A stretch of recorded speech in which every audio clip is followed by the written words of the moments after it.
¿Quién fue Melquisedec en la Biblia y cuál es su significado? Vamos a hablar un poco de este misterioso rey que aparece en el Antiguo Testamento, cuál es su identidad, cuál es su naturaleza. El sacerdote Melquisedec en la Biblia es un personaje del que muy poco se habla, pero del cual surgen muchas interrogantes. Existen muy pocas referencias bíblicas acerca de este personaje. También muchos se preguntan por qué las escrituras lo llaman sacerdote para siempre. Para saber quién era Melquisedec, la Biblia lo describe como rey de Salem, lo que después se conocería como la ciudad de Jerusalén. Era un sacerdote del Dios Altísimo, quien salió a recibir y bendecir a Abraham después de que éste hubo derrotado a unos reyes, y a quien Abraham dio la 10ª parte de todo lo que ganó en batalla. En el Génesis 14, 18, 20 dice: y Melquisedec, rey de Salem y sacerdote del Dios Altísimo, le ofreció pan y vino. Luego bendijo a Abraham con estas palabras: que el Dios Altísimo, creador del cielo y de la tierra, bendiga a Abraham. Bendito sea el Dios Altísimo que entregó en tus manos a tus enemigos. Entonces Abraham le dio el diezmo de todo.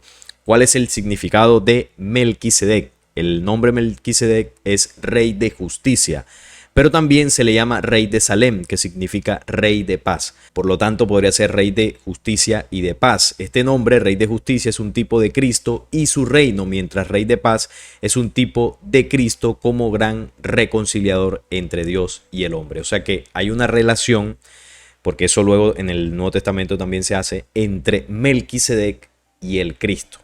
Al parecer serían de una naturaleza semejante. Como dice en Hebreos en el capítulo 7, ¿no? Porque este Melquisedec, rey de Salem, sacerdote del Dios Altísimo, que salió a recibir a Abraham, que volvía de la derrota de los reyes, y le bendijo, a quien asimismo dio a Abraham los diezmos de todo, cuyo nombre significa primeramente rey de justicia y también rey de Salem, esto es rey de paz. Ahorita vamos a ampliar más la cita del capítulo 7 de Hebreos. ¿Cuál es la orden o el orden de Melquisedec según la Biblia? Para explicar el orden de Melquisedec y por qué lo llaman sacerdote para siempre, la Biblia en el libro de los Hebreos dice lo siguiente: no hay registro de su padre, ni de su madre, ni de ninguno de sus antepasados. No hay principio ni fin de su vida. A semejanza del Hijo de Dios, sigue siendo sacerdote para siempre. O sea, Melquisedec no tendría ni ascendencia ni descendencia, parecido al mismo Cristo, ¿no? Jesús, que encarnó en el vientre de María, no tenía padre humano como tal, por lo tanto no tendría una ascendencia de línea de sangre por parte de su padre, y tampoco por el lado de María, porque María no era una mujer terrestre, a pesar de que, bueno, ellos estuvieron ahí en territorio de Israel y por eso se cree que eran de allí, de esa raza, pero no lo eran. Y a su vez Jesús tampoco dejó descendencia, no tuvo esposa, no tuvo hijos, más allá de las teorías falsas que siempre se han dicho. Entonces vemos que ahí también tienen relación Melquisedec y el Cristo. Por este motivo es un tipo de Cristo y su sacerdocio es de la eternidad y hasta la eternidad. Los sacerdotes que reciben los diezmos son hombres que mueren, así que Melquisedec es superior a ellos porque se nos dice que sigue viviendo. En conclusión, la Biblia, al referirse a la orden de Melquisedec, está hablando de un sacerdocio para siempre, eterno, como el de Jesucristo, de esa condición que encarnó Jesús de Nazaret, el hombre, y que también tenía Melquisedec, el rey de Salem, una condición crística que le daba autoridad en ese momento para ser rey y sacerdote, y que también está relacionado con lo que ocurrió en Sodoma y Gomorra. Ahorita lo vamos a ver porque así se comprende la misteriosa, ¿no?, identidad de este personaje. Vamos a Hebreos 7, que esta es la cita de las más famosas junto a lo del Génesis. Aquí dice Jesús y Melquisedec, es la comparación que hace Pablo en esta carta a los Hebreos.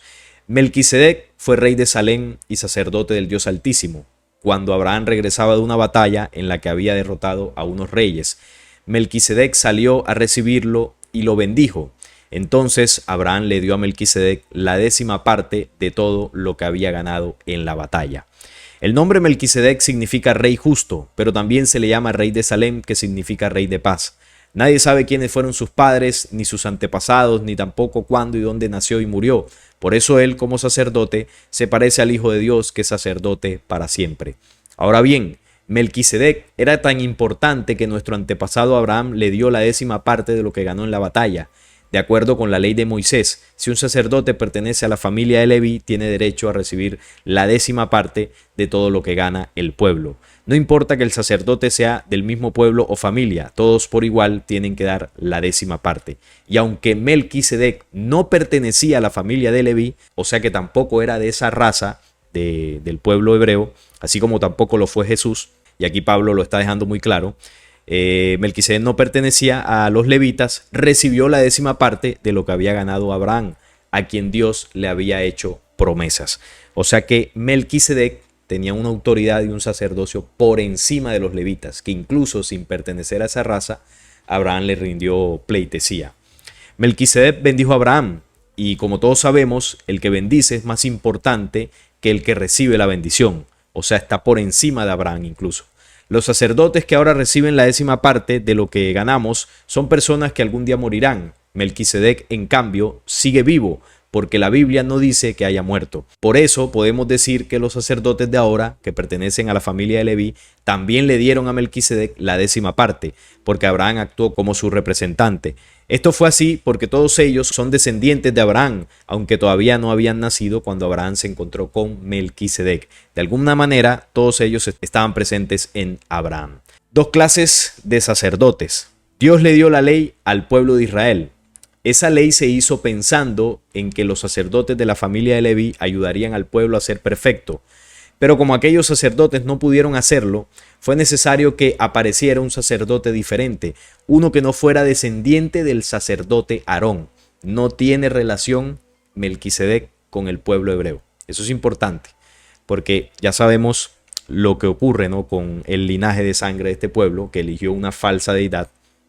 Un pueblo que tiene una herencia, unas leyes que buscan controlar esa famosa tierra prometida, y también el mundo entero, ¿no? Sabemos que ahí está el tema del sionismo, es decir, es un pueblo que ha sido guerrerista, que ha sido colonizador y ha controlado el mundo en general, desde los más altos puestos del poder. Fueron los responsables de la captura y la crucifixión de Jesús. Ellos fueron los que hicieron todo eso, porque obviamente el mensaje del Cristo no iba en consonancia con el mensaje que sus profetas le dieron, ¿no? Profetas contactados por una falsa deidad, Moisés, Aarón, el mismo Abraham, el mismo Isaac, Jacob, y de ahí en adelante toda esa descendencia que tiene un linaje, una genética oscura. Entonces por eso Pablo hace la aclaración que este sacerdote, este personaje, no tiene ningún tipo de relación con esta raza, como tampoco la tuvo Jesús. Como lo dice acá, no era descendiente de Aarón, sino como Melquisedec. Porque si cambia la clase de sacerdote, también cambia la ley. Ese sacerdote tan distinto del cual estamos hablando es nuestro Señor Jesucristo. Como todos sabemos, él no descendía de la familia de Aarón, sino de la familia de Judá. La ley de Moisés dice que de esa familia nadie puede ser sacerdote, y nunca un sacerdote ha salido de ella. Jesús como tal no desciende de la familia de Judá. Esa era la creencia que se tenía en esa época, incluso por los mismos apóstoles. Ellos no tenían claridad de esa situación, de que Jesús provenía de otro tiempo, ¿no? De que la familia que estaba cerca de Jesús no eran de la tierra como tal. Ellos tenían la creencia de que Jesús era de ahí, judío igual que ellos, y por lo tanto provenía de la tribu de Judá, pero no tenía relación con esto. Todo esto es más fácil de entender si tenemos en cuenta que ese sacerdote diferente es como Melquisedec. Es diferente porque no fue elegido por ser miembro de una familia determinada, sino porque vive para siempre. Acerca de él dice la Biblia: tú eres sacerdote para siempre, como lo fue Melquisedec. Así que la ley de Moisés ha quedado anulada porque resultó inútil. Mire cómo lo dice Pablo. Esa ley no pudo hacer perfecta a la gente. Por eso ahora esperamos confiadamente que Dios nos dé algo mucho mejor, y eso nos permite que seamos sus amigos. El mejor sacerdote. Además, Dios juró que tendríamos un sacerdote diferente. Los otros sacerdotes fueron nombrados sin que Dios jurara nada. En cambio, en el caso de Cristo, Dios sí hizo un juramento, pues en la Biblia dice: Dios juró, tú eres sacerdote para siempre, y Dios no cambia de idea. Por eso Jesús nos asegura que ahora tenemos con Dios un pacto mejor. Antes tuvimos muchos sacerdotes porque ninguno de ellos podía vivir para siempre, pero como Jesús no moriría jamás, no necesita pasarle a ningún otro su oficio de sacerdote. Jesús puede salvar para siempre a los que por medio de él quieren ser amigos de Dios, pues vive eternamente y siempre está pidiendo a Dios por ellos. Cuando aquí Pablo hace referencia a Jesús, está haciendo referencia al Cristo.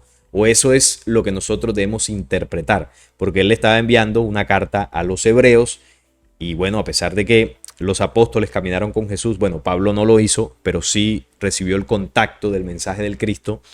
Ellos hablaban en los términos de esa época, ¿no? Ellos no comprendían muy bien la fuerza que trajo Jesús, la fuerza del Cristo, que es la fuerza que contiene la ley de la creación en el hombre. Jesús representó el hombre original, el hombre antes de la manipulación, antes de la caída de las humanidades en el error, en la violación de la ley universal.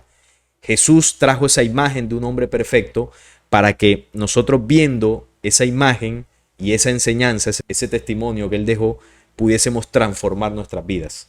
Por eso, adorar a Jesús, el hombre, es un error, porque ya ese hombre no existe.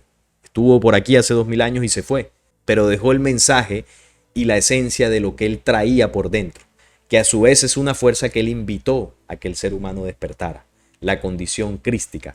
Es la misma condición que tenía Melquisedec en el tiempo de Abraham. Cuando se habla de sacerdote, es la condición de perfección que tenían esos hombres. No eran hombres que andaban con vicios, con pensamientos retorcidos, ni cosas de estas raras, así como lo era Melquisedec y como lo fue Jesús. Hombres perfectos en cuerpo físico. Su pensamiento, sus emociones, sus acciones, la forma en que hablaban, todo era sujeto a la ley, porque provienen de un tiempo donde nunca hubo el error. Es decir, de humanidades que cumplen y están sujetas a la ley de la vida universal. Aquí, en mundos como este, donde, bueno, habitamos humanidades manipuladas, donde cayó una invasión negativa que también llegó a manipular y a destruir, es donde permanentemente estamos destruyendo y violando la ley universal. Pero hay humanidades que no viven esto que estamos viviendo en este mundo, ¿no? Que no será para siempre, porque para eso vinieron este tipo de mensajeros, para enseñarnos cómo se vive en otro tiempo, donde no hay esclavitud, donde no hay error, donde no hay vicio, donde se vive de otra forma. Jesús es el jefe de sacerdotes que necesitamos, pues es santo, en él no hay maldad y nunca ha pecado. Entonces vamos a cambiar el término Jesús y pongamos el Cristo es la guía que necesitamos por dentro, porque es santo, está conectado a la ley de la vida original, la ley que produce los mundos, las galaxias, donde no hay maldad y no hay error, para quitarle el término de pecado, ¿no? Que se escucha religioso. Dios lo apartó de los pecadores, lo hizo subir al cielo y lo puso en el lugar más importante de todos, en el corazón humano. Ahí es donde radica la fuerza crística. El Cristo no es como los otros sacerdotes, los de carne y hueso, los pastores, los gurúes, los curas que tienen corrupción por dentro. Esa no es la condición del Cristo. Que todos los días tienen que matar animales para ofrecérselos a Dios y pedirle perdón por sus propios pecados. Y luego tienen que hacer lo mismo por los pecados del pueblo. Por lo contrario, cuando el Cristo muere por nosotros, por nuestros errores, cada día que nos equivocamos, destruimos la esencia crística que está por dentro. Nos llenamos más de contaminación. Ofreció su vida una sola vez y para siempre. A los sacerdotes puestos por la ley de Moisés les resulta difícil obedecer a Dios en todo, pero después de darnos su ley, Dios juró que nos daría como jefe de sacerdotes a su Hijo, a quien le hizo perfecto para siempre. Entonces, esta es la relación entre Melquisedec y Jesús. Tenían la misma condición de perfección. Entonces yo les decía ahorita que Melquisedec, en este misterio, ¿no?, de este ser extraño del Antiguo Testamento, tenía relación con lo que pasó en Sodoma y Gomorra. Lo vamos a ver en un documento encontrado por allá en Qumran, un documento apócrifo que se llama el libro de Melquisedec. Este texto, que no está en el canon bíblico, nos entrega algunos apartes muy interesantes para que entendamos qué tiene que ver Melquisedec con Sodoma y Gomorra. Este es un texto que narra pues esa historia de Abraham y su encuentro con Melquisedec y amplía toda la historia de Melquisedec. Es muy interesante, se los recomiendo que lo estudien. Después de proferir todas estas predicciones, Melquisedec me dijo que toda la experiencia que estábamos viviendo era prefigurativa. Para que todo el drama se consumase, teníamos todavía delante de nosotros acontecimientos importantes. Primeramente, yo debería regresar al roble de Mambre juntamente con mis pastores para proclamar a todos la salvación representada por la historia de aquel vaso.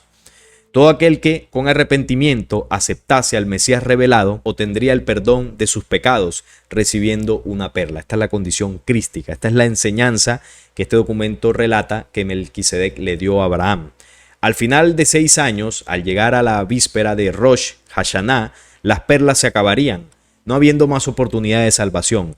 Por aquel tiempo, el fuego del juicio caería sobre las ciudades de Sodoma y Gomorra, habiendo terribles plagas sobre todos los infieles. Al oír tales palabras del rey de Salem, me sobrevino gran angustia al acordarme de los últimos pasos de Sara. Yo temía que ella, en su incredulidad, no aceptase una perla. Si esto aconteciese, mis lindos sueños se echarían por tierra, pues no conseguiría ser feliz en su ausencia. Entonces Melquisedec también le había anunciado a Abraham la destrucción de Sodoma y Gomorra. Ya él lo sabía, sabía lo que iba a acontecer. Y además por acá también nos dice algo interesante. Sodoma y Gomorra, ¿cuántas veces quise yo juntar a tus hijos como la gallina junta sus polluelos debajo de las alas? Mas vosotras no aceptasteis mi protección. Parecido a lo que Jesús dice por allá en el Nuevo Testamento, ¿no? Pero Jesús se lo dice a Jerusalén. Aquí Melquisedec se lo dice a Sodoma y Gomorra. Es la misma advertencia. ¿Por qué es que vosotras cambiasteis la luz de mi salvación por las tinieblas de este reino de muerte? Mis oídos están atentos en busca de por lo menos una plegaria, mas todo es silencio. Mis manos están extendidas, prontas a impedir el fuego del juicio, mas vosotras rechazáis mi socorro. Inclinándome al lado de mi sufridor compañero, me uní a él en la lamentación. En aquel momento de dolor tuve la certeza de que Melquisedec también sufría por todos aquellos que habían cambiado el amor y la paz de Salem por las ilusiones de aquel valle de destrucción. Entonces, lo que se entiende aquí es que obviamente a Sodoma y Gomorra se le hizo la advertencia de que iba a ser destruida. Sodoma y Gomorra era un bacanal y ahorita en otro apartado lo vamos a comprender. Ya prácticamente no había seres humanos sino entidades. El tema del homosexualismo, de la perversión en Sodoma y Gomorra estaba fuera de límites. Y a pesar de que se le hizo varios llamados, varios intentos por mensajeros de la luz de corregir a los habitantes de allí, no escucharon. Y por eso Sodoma y Gomorra fue destruida. Y esto tiene que ver con Melquisedec porque él es el que fue a predicar allá, fue a llevar el mensaje y también advirtió que iba a ser destruida si esto pues no cambiaba. Acá en esta parte el documento nos muestra la condición que tenía Sodoma y Gomorra en ese momento, ¿no? Dice, pensando en la triste suerte de Salem, cuyo dominio estaba siendo pisoteado en el interior de aquella cruel Sodoma, Melquisedec tomó una firme decisión. Como un temerario guerrero habría de avanzar y ciertamente aún y cuando tuviese que hacer frente a la acumulación de todos los peligros, proseguía hasta levantar en sus manos victoriosos el cetro amado. Resuelto y esperanzado, atravesó la puerta de Sodoma, zambulléndose en aquel mundo extraño. Todo allí era lo contrario de Salem, comenzando con las piedras ásperas y sucias de sus construcciones. Sodoma era un reino de tinieblas. La presencia contrastante del príncipe pronto fue notada por muchos que en tumulto lo cercaban. Es decir, la gente de Sodoma y Gomorra se le acercó, porque Melquisedec era un personaje distinto. No era un humano terrestre, era un hombre de las estrellas. Por eso su historia en el planeta Tierra es tan escasa, ¿no? Las referencias que hay de él. No tiene padre, no tiene madre, simplemente apareció un día en la historia humana y luego no se volvió a saber de él. Por lo tanto, fue un visitante de carácter positivo, obviamente. La pureza del carácter expresada en su magna faz y el esplendor de sus vestiduras. Imagínense esa condición, ¿no? Y rodeado de gente inmunda, ¿no? Que había en Sodoma y Gomorra. Dominados por la furia, comenzaron a perseguirlo a distancia, decididos a hacerlo huir. Le arrojaban piedras y fango intentando mancharle las vestiduras, mas no le atinaban. Mientras tanto, él avanzaba en su ansiosa búsqueda. Finalmente desistieron de perseguirlo al atardecer. Entonces vemos la condición de Sodoma, que era gente muy violenta. El tema del homosexualismo estaba por todos lados. Es decir, ya ahí no había nada que hacer.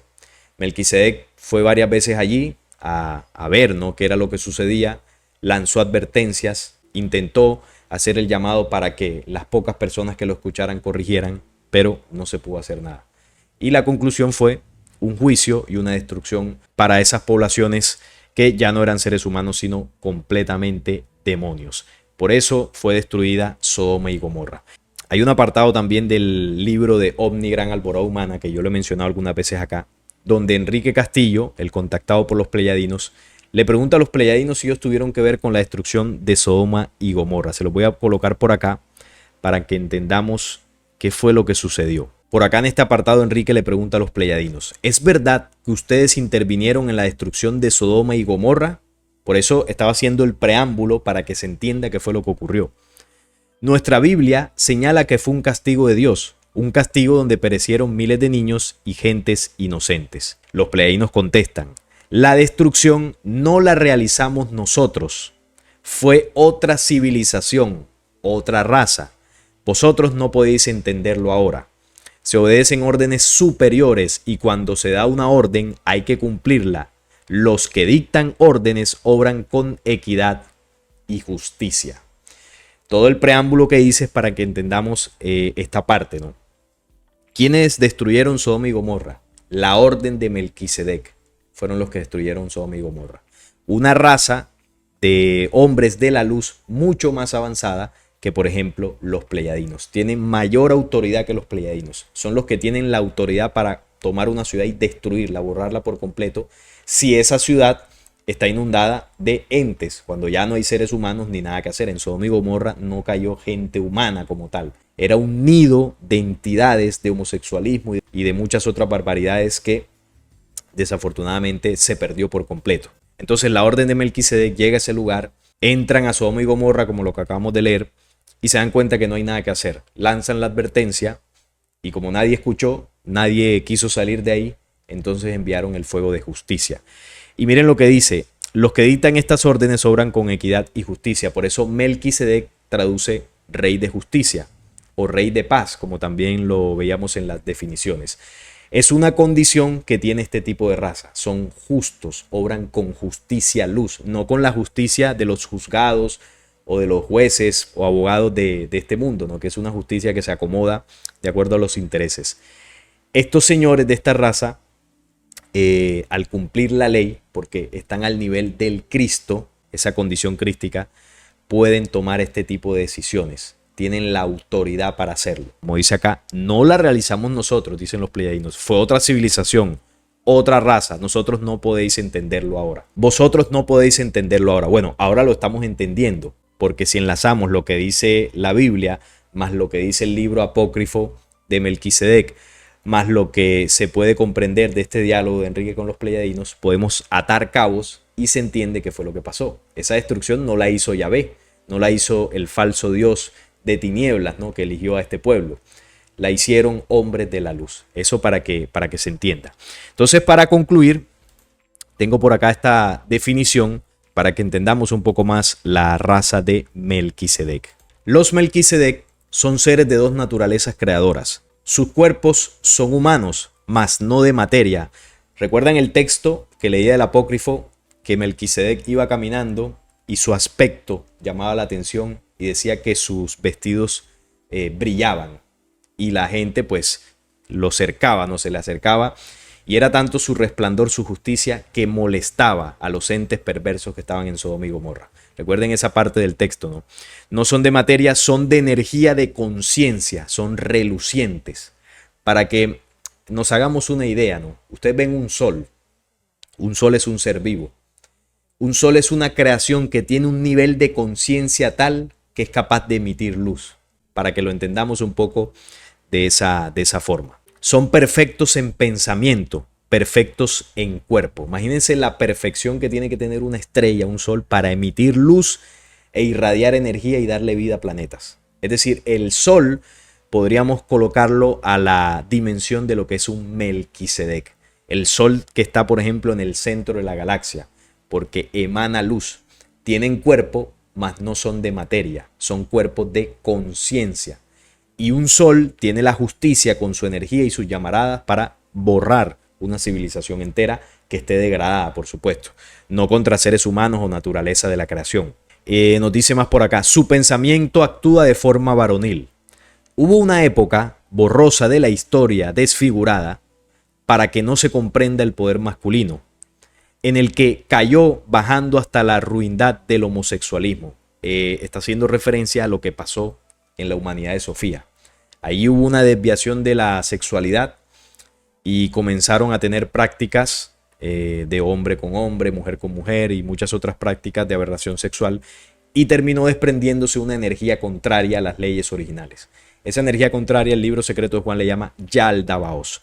En ese momento que se desprende esta fuerza oscura en las humanidades, ahí es donde esa orden de los Melquisedec, o los seres de luz de conciencia, comenzaron a erradicar los nidos donde se acumulaban estas energías. En planetas como el nuestro, donde estas razas comenzaron a invadir, razas negativas, y ahí contagiaron a otras humanidades de ese principio perverso, de violentar las fuerzas creadoras, invertir las polaridades. Entonces, por ejemplo, el tema del homosexualismo no es propio de la Tierra. Eso lo trajeron estas razas invasoras y le enseñaron al hombre lo que es la perversión sexual, entre muchas otras prácticas. Es decir, el tema del poder masculino descendió hasta lo tenebroso, detestado y castigado duramente por los Melquisedec, señores del poder luminoso que nacen de sí mismos, de su perfección masculina y femenina, de sus energías cristalinas, poder que está protegido por Éfeso, como llama el Apocalipsis a la primera iglesia, ¿no? El poder de la sexualidad. Por orden del que tiene las 7 estrellas en su diestra, el que anda en medio de los 7 candeleros de oro, el que conoce las obras de la reproducción. Este es el mensaje a Éfeso. Su arduo trabajo y paciencia, y que no soporta a los malos y prueba a los que se dicen ser apóstoles de la luz y no lo son. Entonces los verdaderos sacerdotes no tienen problemas en Éfeso. Por eso el Cristo o Jesús y Melquisedec son sacerdotes para siempre. Porque Jesús no tuvo problemas en Éfeso, ni siquiera tuvo hijos ni nada de eso, porque no era su labor cuando encarnó acá. Y Melquisedec tampoco tuvo ningún inconveniente allí. Pero vayamos y revisemos a los sacerdotes de la Iglesia Católica a ver si cumplen esto, o a los de las iglesias evangélicas, o a los del judaísmo, los de todas las religiones. No aguantan una revisión en Éfeso, y como seguramente la gran mayoría de nosotros tampoco. Entonces la condición del Cristo comienza por una limpieza desde Éfeso, desde la sexualidad. Por eso estos dos, el Cristo y Melquisedec, tienen esa autoridad. Éfeso conoce las obras de la reproducción, su arduo trabajo y paciencia, y no soporta a los malos, y prueba a los que dicen ser apóstoles de luz y no lo son, y son hallados mentirosos, porque el sexo ha trabajado arduamente por amor de la creación para reproducir la especie humana. Pero los inmundos han dejado su amor de limpia unión y han caído y no tienen obras. Fue en ese tiempo de la caída del poder masculino, del tiempo de Sofía, que los Melquisedec determinaron destruir a todas las Sodomas y Gomorras del universo, porque eso no solamente pasó aquí en la tierra, que han sido implantadas por el espíritu infernal sobre la humanidad. Los núcleos sociales donde el tema de la sexualidad se sale de control, donde se genera el tema del homosexualismo en unos límites también incontrolables, donde ya se pierde la condición humana, donde se pierden los espíritus, ahí es donde entran estas leyes de justicia a borrar. Aquí en la tierra donde pasó en Sodoma y Gomorra y pasó en Pompeya. Ahora pensemos en las ciudades actuales donde esta condición de perversidad ha llegado a esos límites. Se nos podrían venir a la mente muchas ciudades como por ejemplo Las Vegas. Vamos a poner un ejemplo. Y este tipo de ciudades son el nido donde se concentran energías contrarias y ahí es donde llega la justicia luz a ser un barrido. Pero obviamente esto tiene un tiempo y ese tiempo lo demarcan las advertencias que están en los distintos mensajes proféticos que nos han dicho siempre que si el ser humano no corrige su accionar, entonces sufriremos los efectos de una transformación planetaria. Los elementos del planeta se van a mover para limpiar todo lo que está sobre la superficie que no está sujeto a esa ley luz original. Entonces las ciudades obviamente van a ser destruidas. No porque hay un Dios castigador, sino que si nosotros violentamos el equilibrio natural de un planeta, el planeta va a intentar recobrar esa condición. Es simple lógica y no tiene nada que ver con castigos divinos. Los Melquisedec son los señores del poder masculino y femenino de vida, por lo cual la creación existe y cualquiera de los universos que intente destruir este poder es destruido por los Melquisedec. O sea que hay un poder luz de justicia que preserva la reproducción. Por eso la violación a la ley de la reproducción no prevalece en los universos. Si esta humanidad quiere homosexualizarse por completo va a ser destruida. Así de sencillo.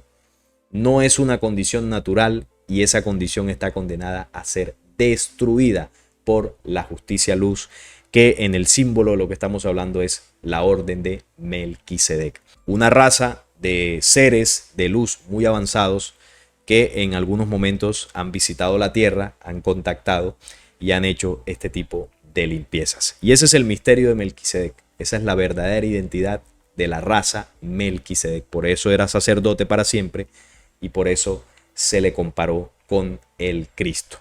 Es un tema muy interesante. Algunos de ustedes me lo habían preguntado también, que hablara sobre Melquisedec, quién era Melquisedec. Y bueno, decidí traer este tema para que entre todos comprendamos un poco más. Colóquenme ahí en los comentarios qué les pareció todo este tema. Si habían leído de pronto alguna vez el apócrifo de Melquisedec, que nos ayuda a entender muchas cosas, porque yo solamente toqué algunos apartes. Mucha de esta información que coloco acá es sacada de ese documento apócrifo. Así que no es nada más por el día de hoy. Si este video les gustó, les agradezco un like, la suscripción a este canal y compartirlo para que llegue a muchas más personas. Nos vemos en un próximo video.